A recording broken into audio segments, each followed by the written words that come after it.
So we have a question here. What about surrogate grandparents in the church family? Catherine, would you like to answer this question? Because I know you were talking about this. Hi, yeah, we in our grandparent groups which exist in our parishes, we're very keen to enable all sorts of grandparents, natural grandparents and honorary grandparents, to feel part of that community. Sometimes that's honorary grandparents because their grandchildren are not in any way local, so they are, honorary, but also grandparents who adults who have perhaps never had children or who've never had grandchildren. I think I'm an honorary grandparent because I don't have grandchildren yet. My children aren't married or established, but I behave as a grandparent in my community. And by that, I mean that I am, I endeavour to really make families feel welcome and think about ways that maybe I can enable those children to feel more comfortable in the church environment. And that might be as simple as going to the back of the church and getting a book, giving that book to a child who's bored, whose parents struggling, or offering to take a baby or put someone on my knee and modeling a behavior of welcome and friendship. And it sits within those lines of, health and safety and GDPR and don't touch.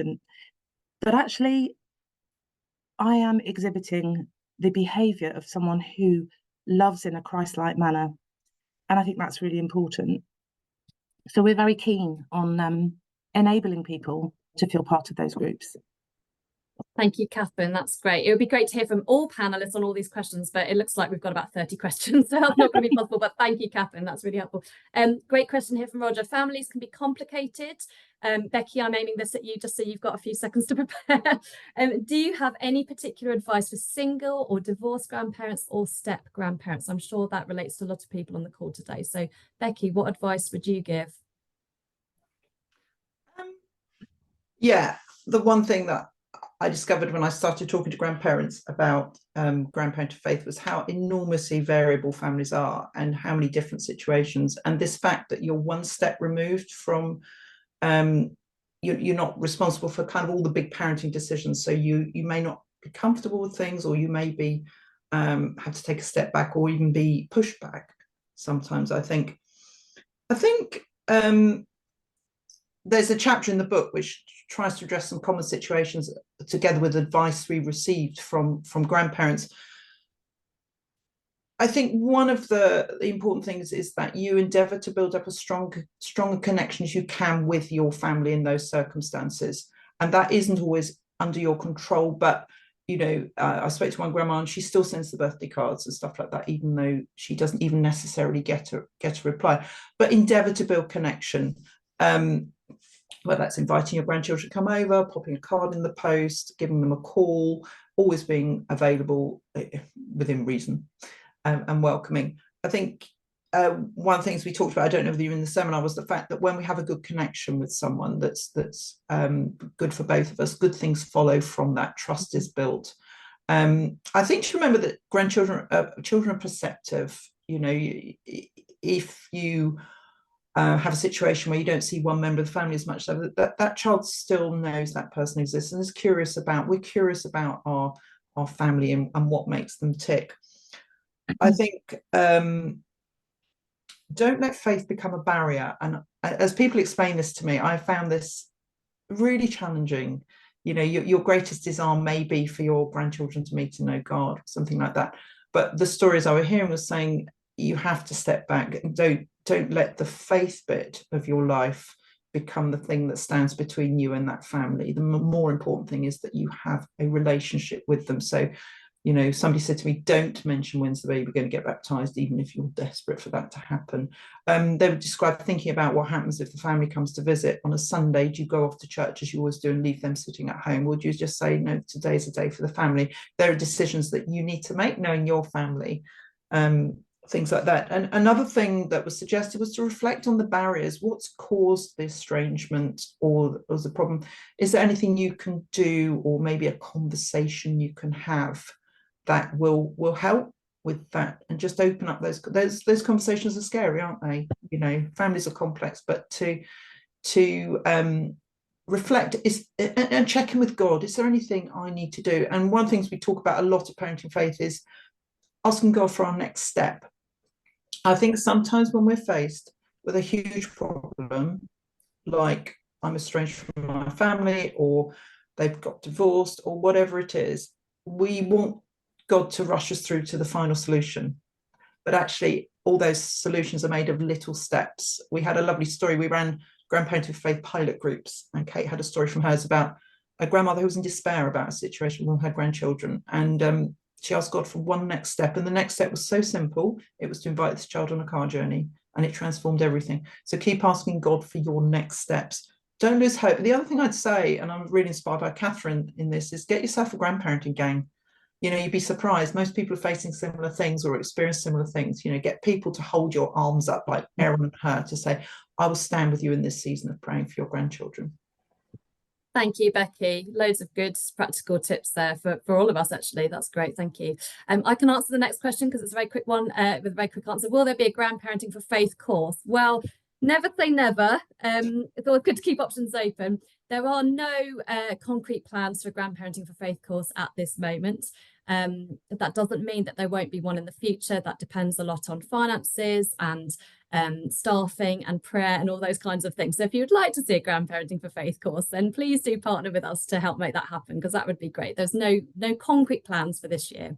But Lucy, can I just interrupt? At the back of the book, we were aware that we wouldn't be able to put a course in place quickly. So we've done a kind of an outline of a session you could use either on your own or with other people to cover all the chapters of the book, so you could work through it kind of on a DIY course. And equally, I'm very happy, Lucy, to talk to anybody about how you might use setting up a network of grandparents groups to do a self-help course. The group, the dynamic, the strength of those groups is what really makes a difference. So I'd be very happy to talk to anyone who might want to know how to do that. That's great. Thank you, Catherine. Catherine, I'm going to stick with you for this next question. How can we leave a legacy for our grandchildren? Big question. Okay. Try and keep your answer shortish. Yeah, great question. I think we do. There's been research by a lady who works for the Sycamore. I don't know if you've come across Sycamore. It's a faith Zoom things. She's a PhD student. Why do people come back to church? Her research showed that when people have a moment where they experience Christ, they experience the love of God, what takes them the next step, what takes them the step further, is the memory of their grandparents. And that's evidenced. So that's really important to affirm us that what we're doing matters. We might not see it. We might not suddenly see this child filled with the love of God and singing praises, but you don't know what happens. God knows. God knows what's happening. We leave a legacy by being the person we are, by having the love of God running through us like a stick of rock, and being in our explicit and our implicit behaviour. Sometimes we can't be explicit. Our own children don't want us to be, but our implicit behaviour resonates with our grandchildren. So we do leave a legacy. I think you just need to be sure of that. Thank you. That's really helpful. The next question is, do you know of any resources which are aimed at grandparenting children with special needs? Special needs children often see and read situations and conversations differently. Very relevant for a lot of us, more and more diagnoses coming out. I'm going to pop into the chat a link to the Parenting for Faith resources that we have on additional needs, because I think all of these could be relevant to anyone who's in the life of a child with additional needs. But does anybody on the panel, would anyone like to specifically answer this question? Has anyone come across specific resources aimed at grandparents on this? I think I would just use the parenting resources myself and then adapt that to how I behave as a grandparent, recognizing that step outside is just that little step different. You're not the parent, but having an awareness enables you to understand it. Yeah, thank you, Catherine. I guess I would also say with additional needs is that the principles are the same. And one of the great strengths of a grandparent is that you know how that unique child is uniquely shaped. And so as you said, you know, they think differently and they perceive differently, but you know what they like and what they don't like and how their brains perceive. And so as you normally would adapt how you talk and how you point things out, the God stuff is the same. How you describe relationships with their friends and how you describe relationships with God. It's you have a lot of insight already into that grandchild, and so taking the principles of parenting for faith and how to talk about God is what you already have in your hand. And so to be bold to do that, because it's okay when you get it wrong. It's okay to say, I think differently now, or that didn't quite work, and try it a different way, because it's that perseverance over a long time that helps with children with additional needs. Thank you, Rachel. The next question, again, such a relevant one for so many. My daughter and husband have no faith and are hostile to Christian faith. How do we help our granddaughter to start finding Jesus? We've got a few questions like this. And there's another aspect to the question, which is that they live overseas. So I'm going to separate those two questions out because different people have asked them in different ways. Let's try the hostility angle first. Would anyone particularly like to answer that question? What if my own children are hostile to my faith? We've had experience of that in our grandparent groups. So firstly, the support from the other grandparents in the group. Prayer, really powerful. God will sort it. We have to have faith. We're here because we have faith. You just keep on going. If they don't want you to specifically be explicit, don't do it, because you have to protect your relationship with your own children. But remember the power of prayer. Thank you, Catherine. Becky, do you have some ideas as well? I know you've touched on this in your book, haven't you? Yeah, I think we have grandparents in our church in that situation. It's absolutely heartbreaking, because it's the complication for them is that their life is so God-filled and church-filled and everything else. There is no separate life they can live, in a sense. You can't just cut God out of your day-to-day. So they do find it challenging, but I think it is to remember that your grandchildren are really interested in you as people and will notice what makes you tick. But there was one simply adorable, well, adorable is one word, just really compelling idea I got from a grandparent, who had this situation where they weren't allowed to talk to their grandchild about faith at all. And she said, I keep a journal for each of my grandchildren. And she'd done so for years. And in there, she just wrote down all the things she'd like to tell them about God, or a time when she was praying and thought of them, or it was their sports day and it was lovely to hear how they'd done, and it was their birthday, and this were their hopes and dreams. And she said, one day I will be able to give this to my grandchild. And I just thought, she will. And I couldn't imagine the impact of reading of a grandparent's love and dreams for a child, even if they receive that as an adult. And I just thought that was just wonderfully powerful if you were unable to do anything else, because those hopes and dreams and those prayers remain. So I just passed that one on as a bit of wisdom from somebody that felt positive in a really difficult situation. And it is also this thing of remembering that your faith primarily isn't shared by words, to be honest.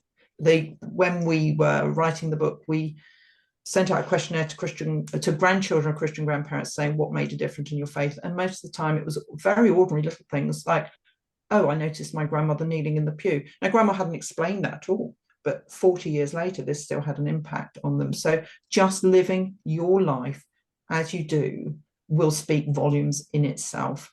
And also God is on the case as well. And that can feel very, very hard to retain in difficult circumstances, but he is. Thank you, Becky. Gosh, I was tearing up there. What a lovely practical idea.